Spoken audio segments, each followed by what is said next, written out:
This is a Decision 2010 special election report. Tonight, a forum featuring Republican candidates for the 7th Congressional District. Brought to you by WILX News 10, the Jackson Citizen Patriot, and Jackson Community College. Good evening, I'm Jason Colthorpe, and welcome to a forum for the Republican candidates seeking the Michigan's 7th Congressional District seat in the United States House of Representatives. Those candidates joining us tonight are Marvin Carlson, Brian Rooney, and Tim Walberg. Gentlemen, we want to have a free-flowing conversation of ideas and issues that are most important to the people in this district. We want to encourage you to ask questions of each other as we ask them of you. No rules, but we have a lot to cover. We want to keep it moving, and we will do just that. Joining me on the panel tonight is Brian Wheeler from the Jackson Citizen Patriot, and he has the first question. Sure. This is a question for all the candidates, but we'll start with Mr. Carlson. Certainly jobs must be, you all agree that jobs are the number one issue facing Michigan and this district. Of course, that's been a pledge that almost all candidates have made over the last 10 years or so. What specifically would you do if elected to focus on jobs and to create jobs in the district? Well, Brian, first of all, let me say that I'm the only job creator in this race, either Democrat or Republican. I've spent the last 35 years building a business, not a political career.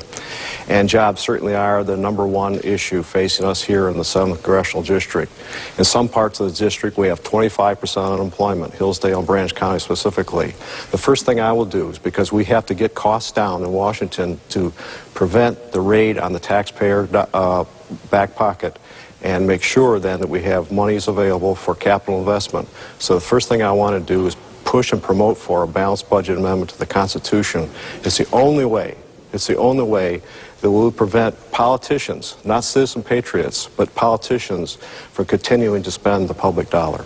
Mr. Rooney, is it true? Is he the only job creator in the race? Job creation, when you start new businesses, when you put capital forward to start new businesses, you're creating jobs, which I have done through family businesses of my own.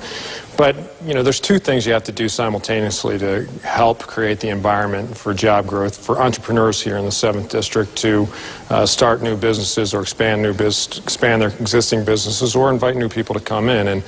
And that is to stop the Obama agenda, and the number one thing to stop is cap and trade. That is a job killer. Even Congressman John Dingell says it's a tax hike and it's a job killer for manufacturing here in the state. With manufacturing, let's not forget, is still the number one industry in the state.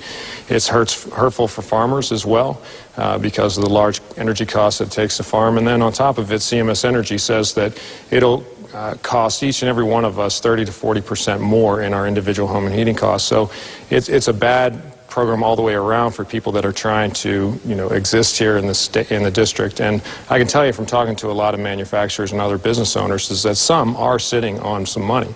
I think the corporate savings rate, I believe, last year was $1 trillion. Now it's almost $2 trillion. It's because people don't know what the future holds for them.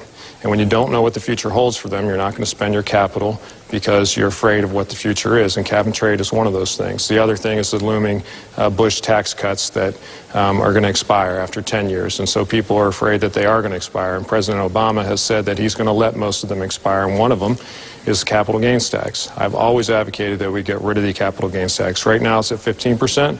President Obama says he wants it to go to 39% where it was before. And that's a bad plan. We need to allow people to keep what they earn so that they can spend more money that they have. The other thing I would advocate for is this year we have no estate tax. We need to keep it that way, not just for family businesses, but for family farms. And then the third thing is we need to stop the incredible out-of-control spending and start cutting spending where needed and necessary. Mr. Walberg, how are you going to create jobs? Well, I think we do the things that always create jobs. I look back on my time in the state legislature when we had a $1.8 billion budget deficit coming in from Governor Blanchard's administration. John Engler took over. During the time of the Blanchard administration, I had been pushing for and co-sponsoring legislation, to cut taxes, cut spending, reduce unnecessary regulation, and draw down the size of government so we could expand the private sector, the only place where jobs are produced. It's interesting to see that when we did those type of things in the early and mid-90s, I co-sponsored 26 tax cuts. I co-sponsored Proposal A that established a better framework for funding education plus reduced property taxes by 50%. When we put down regulation that was unnecessary. We encouraged businesses to say yes to Michigan because we said yes to them first of all. We turned it around in '99 when I was term limited and left. I left with over $1 billion budget surplus, a AAA bond rating of the state, and job providers coming back to the state, and a unemployment rate of less than 6%. That's the approach we take. When I went to Congress, I mean, it's right to talk about the fact that we ought to fight against and repeal and stop cap and trade, to repeal and replace the onerous health care takeover that is going to put inordinate taxes on businesses and job providers, let alone individuals, that will hurt the family farm.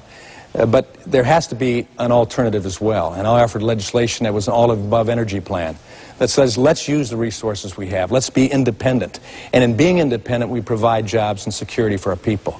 Let's look at the health care and offer a patient-centered private sector approach that gives incentives to people and individuals and businesses to do the things that they know they should do, and yet government has been giving disincentives for that.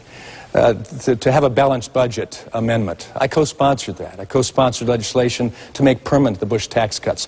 All of these principles are positive, and as I look back on my record, those things that worked, when we had the ability to put those through, sign them into law, and let the private sector work, is huge. It was interesting, Jason, that just this past week, Mark Schauer, the seated congressman, took me on for an ad that talked about cutting taxes and cutting spending and reducing unnecessary regulation.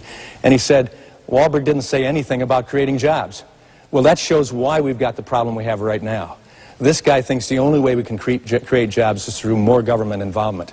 And that's the huge difference that we're looking at, where I put my trust in the American people and its systems. He puts his trust in big government. But isn't it true we lost jobs on your watch as well as his in the last few years? Well, lost jobs on my watch as I fought those things that were losing jobs. You know, I co-sponsored legislation to make permanent Bush tax cuts. Speaker Pelosi and Majority Leader Reid, we're not about to even hear that. The American people are getting it. They understand that those are the things we need to do now. This hope and change that was the mantra. Now the mantra is, how's this hopey, changey stuff working out? We want to go back to those tried and true principles, that fresh ideas that Washington and Jefferson and Madison and Hamilton and Adams had, that said, allow a free people to expand, allow a free people to do the things that they alone can do. Government, set the framework, and then back out of the way, and it'll happen. All right. The next question is about unemployment. The U.S. Senate today, gentlemen, as you know, voting to likely extend the unemployment benefits compensation bill. And like I said, it's probably going to pass as it did in the House. Would you have voted to extend these benefits? And as you answer, I want you to address the 50,000 unemployed workers in your district, half of whom would have exhausted their extension benefits by the end of this year. Mr. Rooney, you first. I would not have voted to extend the benefits unless they were newly unemployed. People have been on the unemployment line for a long time, and part of the problem we have here in Michigan is a systemic problem, where I've talked to business owners in Jackson, where you have that own several small businesses, and they have a problem with dealing with minimum wage workers, where the incentive is better for them to be on unemployment than it is to have a minimum wage job.